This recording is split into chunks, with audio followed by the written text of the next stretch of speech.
Imagine this, one of the most war-torn regions in the world, Gaza, turned into a luxury resort owned and rebuilt by the United States. We'll own it and be responsible for dismantling all of the dangerous unexploded bombs and other weapons on the site. Sound unbelievable, right? Well, that's exactly what US President Donald Trump proposed standing beside Israeli Prime Minister Benjamin Netanyahu. What's his vision? To permanently displace Palestinians, redevelop Gaza into a Riviera of the Middle East and bring global tourism to its shore. But the reaction? A wave of international outrage. Let's break it down.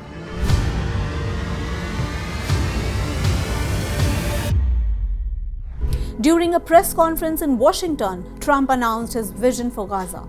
The US would take over the territory and own it. Existing structures would be demolished and the area redeveloped into a high-end global destination. Palestinians would be temporarily relocated to Egypt and Jordan. The US would oversee Gaza's rebuilding to ensure stability. Trump emphasized the region's tourism potential, stating, "We will make sure it's done world-class." Palestinians, mostly Palestinians, we are talking about. His press secretary later clarified that this does not mean US troops on the ground in Gaza. The Gaza Strip is 45 kilometers or 25 miles long and at most 10 kilometers or 6 miles wide. It's wedged between Israel to the north and east, Egypt's Sinai Peninsula to the south, and the Mediterranean Sea to the west. It covers 360 square kilometers or 139 square miles, slightly more than twice the size of Washington, D.C., according to the CIA World Factbook, and a little larger than the island of Malta. Before the 2023 war, driving across Gaza took just 30 to 40 minutes. Today, much of it is in ruins. Before the war, 2.3 million Palestinians lived in the Gaza. But in the past 16 months, 160,000 have left. 55,000 plus are presumed dead. 11,000 plus are missing. And total remaining population is around 2.1 million. Israel disputes Palestinians' casualty figures, but the scale of destruction is undeniable. The UN and the human rights group have even raised concern about possible ethnic cleansing.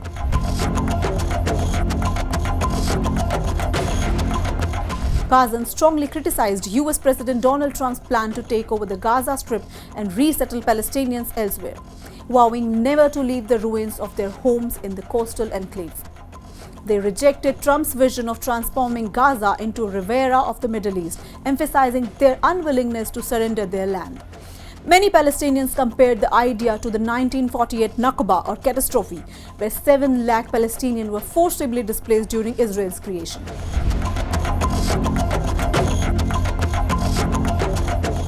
Trump's proposal quickly faced rejection from the world leaders, including officials from Germany, Brazil, Saudi Arabia, Jordan, Egypt, and several US Congress members. The United Nations Human Rights Organization and some Democrats condemned it as ethnic cleansing, arguing that removing Palestinians from Gaza would have severe consequences. In contrast, Israeli Prime Minister Netanyahu praised the proposal and some Republicans voiced support. The backlash came swiftly from governments, international agencies, and experts who questioned the plan. Even Gazans rejected it outright, insisting they would never agree to surrender their land as Trump suggested.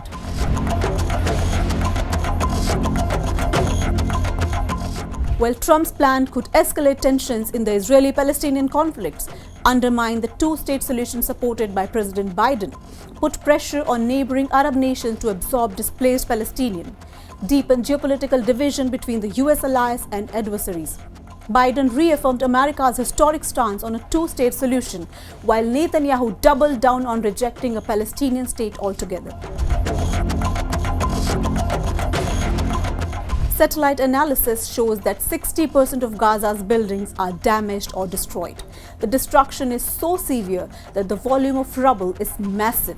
Unexploded ordnance and hazardous material complicate rebuilding efforts. Trump's plan does not address who would handle Gaza's immense humanitarian crisis or the financial and logistical nightmare of redevelopment. Many observers pointed out that Trump's Gaza plan closely resembled comments made by his son-in-law, Jared Kushner, a former senior advisor. In a 2023 interview with Harvard's Middle East Initiative, Kushner suggested Gaza's waterfront property could be valuable and that Israel should relocate civilians and clean up the area. In Gaza's waterfront property, it could be very valuable to, if people would focus on kind of building up livelihoods. You think about all the money that's gone into this tunnel network and into all the munitions, if that would have gone into education or innovation. He also proposed moving Palestinians to Israel's Negev desert. While Kushner isn't officially part of Trump's second term, his past remarks seem to have shaped Trump's vision for Gaza, raising speculation that Kushner may have influenced the plan. So what now? Trump's Gaza takeover idea has ignited a global firestorm, but with no official plans or support from key world power. Is this just another one of his controversial remarks, or could this proposal gain traction in the US foreign policy? What do you think? Is this a bold solution or an impossible dream? Drop your thoughts in the comments below. Let's discuss. Don't forget to like, share and subscribe for more deep dives into global affairs.